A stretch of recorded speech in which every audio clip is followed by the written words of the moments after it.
Am I dreaming? I have to be. After watching that, I don't have words for that performance. But I know what I do have. Phillies win 5-2 against the New York Mets. And wow, I don't actually know what to say to that performance. I'm in complete shock. Going into the game, Mets hadn't played a game all season. Phillies took a 3-game series sweep. So it was going to be Jacob deGrom, their ace, a Cy Young winner, against Matt Moore, who I don't even think pitched for the last 2 years in America. And I'm going to say this right now. Matt Moore was horrible. Matt Moore was absolutely horrible. First 2 innings, did his job, shut it down. And I could just tell, third inning, he threw 30 pitches, loaded the bases, got out of it without giving up a run. And then second time, I just see first 2 at-bats, walk. He gets a fly out to, I think it was Jeff McNeil. And then first pitch, James McCann single. It's 1-0. So I decided, all right, I'm going to go jump in the shower, go calm down. Because it's way too early to even get slight bit annoyed. And I even said they were probably going to lose this game. I come back, it's 2-0. I'm sitting there like, this sucks. Go to look, it's Jacob deGrom. Fantastic. And then they yank him. Matt Moore went 3 1/3. Gave 2 runs, 4 walks. He gave 2 hits. He only gave 2 hits, yet I still think that performance sucked. He had no control with the strike zone.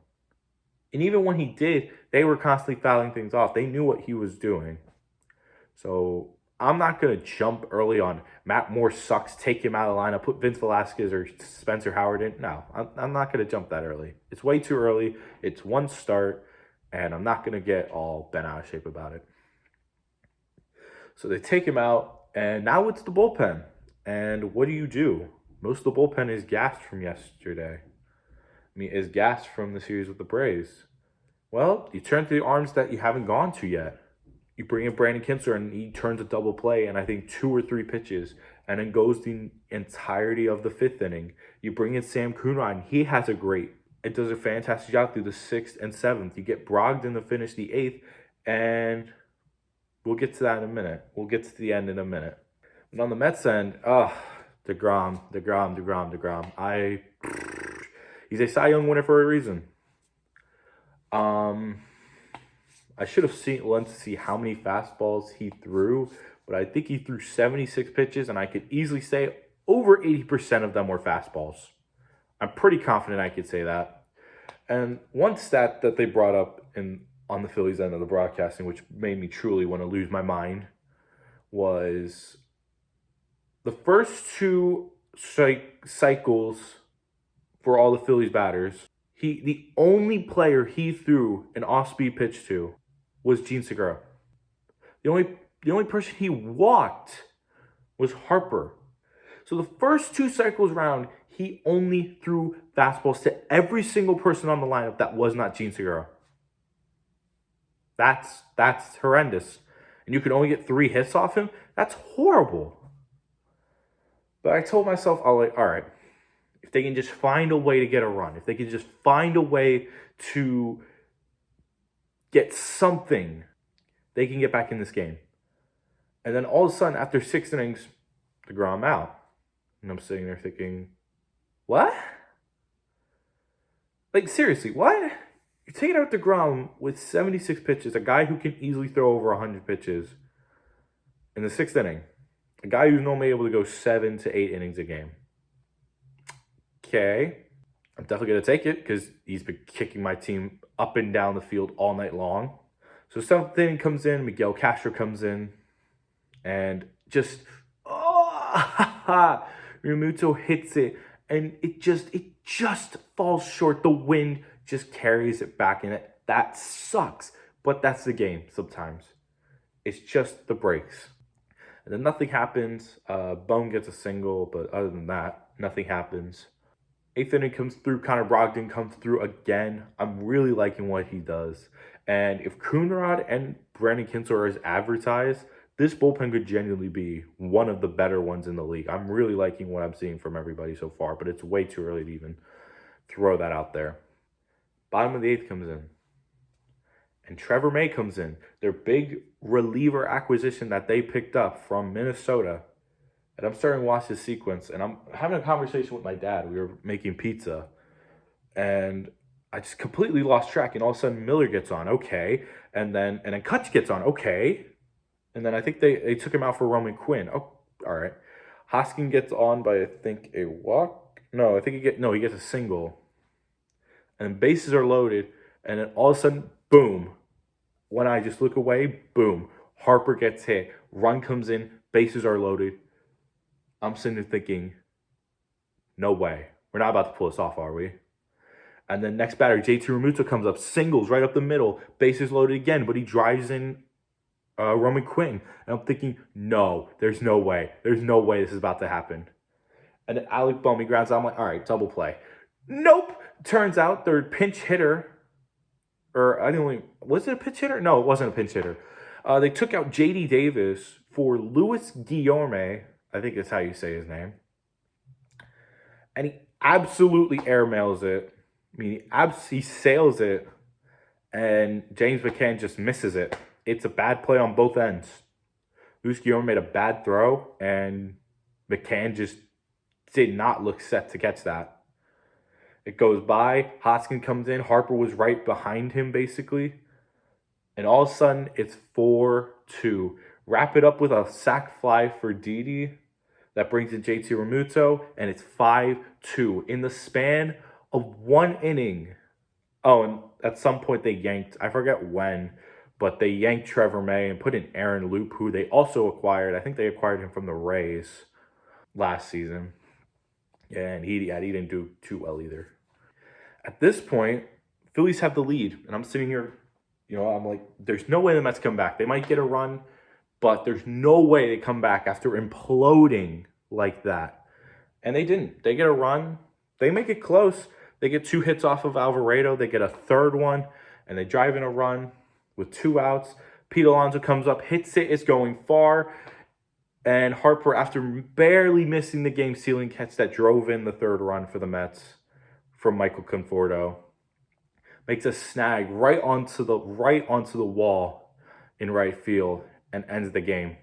Connor Brogdon gets a win. I think he gets his second win of the year, actually. And Alvarado gets his first save because they couldn't bring in Hector Neris because he pitched the last 3 games. If you're a Phillies fan, you're happy. You're insanely happy. But I have to pour my heart out for Mets fans. I may hate the Mets. They're my least favorite team to watch.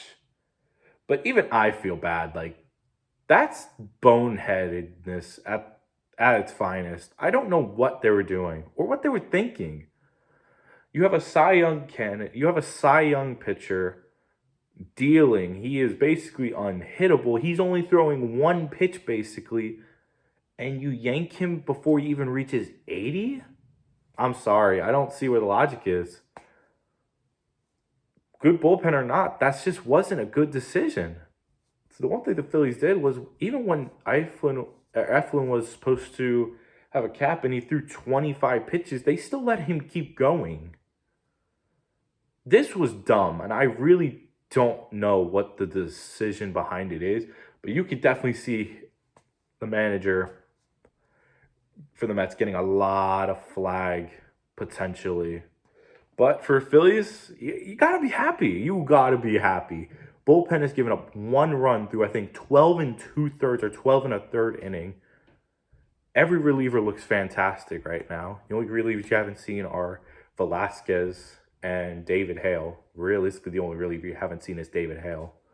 But Kunal coming through, Kinser coming through, and I saw the post-game press conference with, I think it was Hoskins. I forgot who it was. I think it was Hoskins.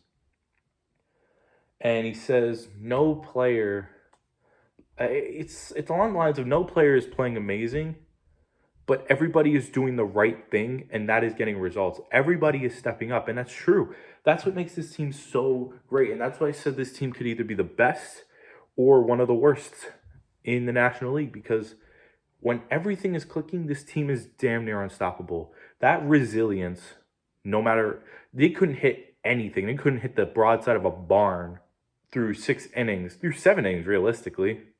And all it took was just patience and faith that you were going to turn it around, that you were going to find a way to get back in this game and keep it close. And like I said, had they simply lost like 2-0 or 3-1 or something like that, even 3-0, I wouldn't be that mad because I would have just talked about how great of a pitcher Jacob deGrom is, and he's still an amazing pitcher. This is not his fault. It's anybody but his fault. And how the Mets are just an amazing built team, but this was stupidity at the highest level. And sometimes whether it's the P, whether it's the Nats, trying to go look, or teams like the Pirates and Yankees. My dad has a bunch of banners down here. Or Yankees, yeah, right there. Sometimes teams benefit from bad decisions, and the Phillies are just a candidate of this call. So now the Phillies improved to 4-0 at the start of the season, which is huge. That's going to build confidence all throughout the locker room. Now they're going to try and get a full 5-game winning streak, wins throughout the entire rotation, basically. And even though Matt Moore didn't play well, the team did what was needed. So hopefully he just rebounds next start. It'll definitely give him some more confidence knowing that he can still put faith in his team. So the last start, it's looking to be, so the next start for hopefully 5-0, I'm not going to put my hopes up. It's going to be Chase Anderson against Marcus Stroman. And I don't want to say I'm unoptimistic about this, but Marcus Stroman is a damn good pitcher no matter where he goes. Always going to be a 1 or a 2 no matter where he goes. Chase Anderson, when he's on his form, he looks great. When I watched spring training, he looked great. When he's not, he looked like the Chase Anderson from Toronto, which was horrendous. So at this point, you just got to have faith. You got to hope. You got to be patient. And just know you're having the 5 pitch tomorrow. You're not having your ace. You'll have him for the last game of the series, which, like I said, they did what's needed. They took game 1 of this series, which I did not expect them to do. I was expecting them to try and take game 2 and 3. I was fully expecting them to lose this game, and they won. So the Phillies could improve to potentially 5-1, maybe even 6-0 if they do things right here. But with that out of the way, I'm going to get this wrapped up because it is late. Thank you all for watching. Please like and share this to whoever you see. Get this sports out to everybody. With that out of the way, I'm going to head out to Phillies Nation. Good night and peace.